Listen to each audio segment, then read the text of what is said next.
مساء الخير أو صباح الخير حسب ما بتشوفوني، واللي أول مرة بيشوفني أنا رغدان. أنا بس في الفيديو ده جاية أوثق معاكم وأنا بجرب الشاي الأخضر أو الجرين تي لتاني مرة في حياتي.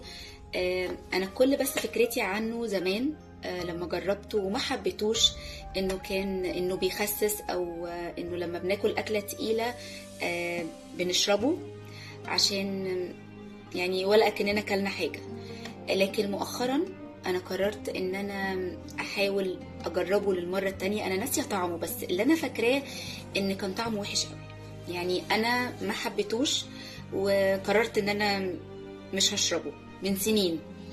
فانا مؤخرا قررت ان انا اجيبه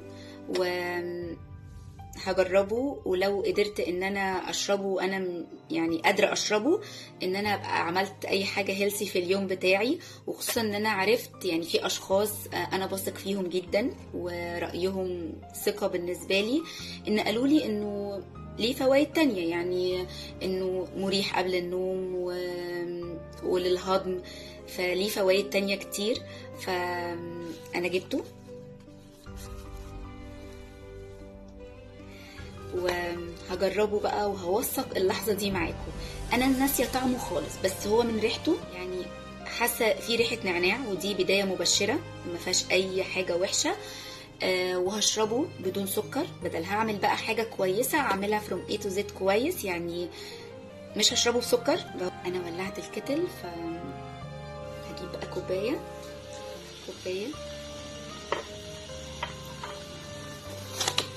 الشاي الأخضر. أنا مش عارفة أحطه 1 أو 2، بس عامة يعني بلاش ندخل بقلبنا قوي كده، هو كفاية 1 قوي متهيألي يعني. بس أول ما المية تغلي هحطها عادي، وطريقته شاي عادي. وعلى فكرة أنا عارفة إن كتير منكم بيشربوا بيحبوا، ناس كتير بتحبه، بس انا كنت عايزة اوثق اللحظة دي بما اني ناسية طعمه. فبس يعني كاتبين على العلبة استمتع يوميا بشرب 2 كوب من شاي ليبتون. استمتع يعني، شفتوا الكذب يعني؟ هو اكيد في ناس بتستمتع بيه، بس هشوف. بقى على الشاي المية كفاية كده قوي. متهيألي لازم يتساب شوية، انا مش عارفة هو مكتوب عليه ايه، بس هو غالبا كنا بنسيبه شوية. استخدم كيس شاي 1 في الكوب لكل شخص، واضف الماء الساخن واتركه لمدة 2 أو 3 دقايق. اضف السكر حسب الرغبه. انا قلت لكم انا مش هشرب سكر، يعني انا هعمل حاجه بقى صح كده، ويعني خليني محترمه.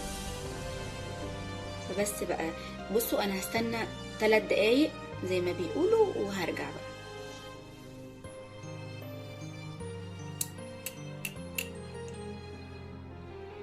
احنا كده جاهزين عشان ندوق.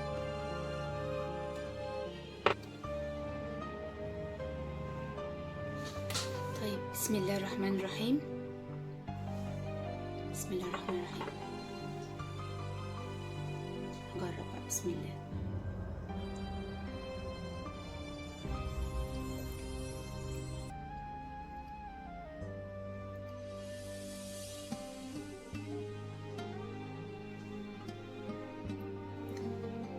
من اول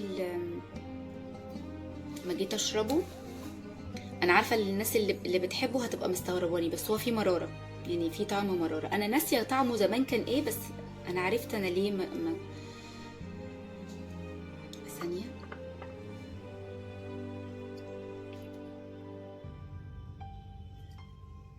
لا بصوا، لا هو طعمه مش حلو، لا طعمه مش حلو،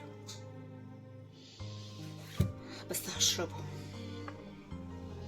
بدل هيلسي يبقى هيتشرب. بسم الله الرحمن الرحيم.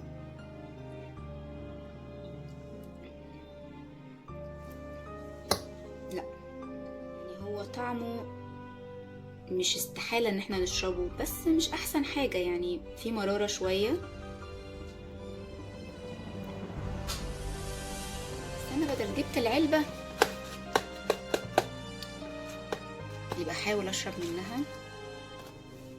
مش قادرة. انا عرفت ليه انا لما جربته زمان ما كملتش في الموضوع، يعني وقفت. بس سؤال بقى، يعني الناس اللي هي بتحبه او بتشربه عشان هو مفيد، ولا عشان هي خلاص بقت تحبه وتعودت عليه؟ وكده خلاص انا وثقت اللحظة. باي باي.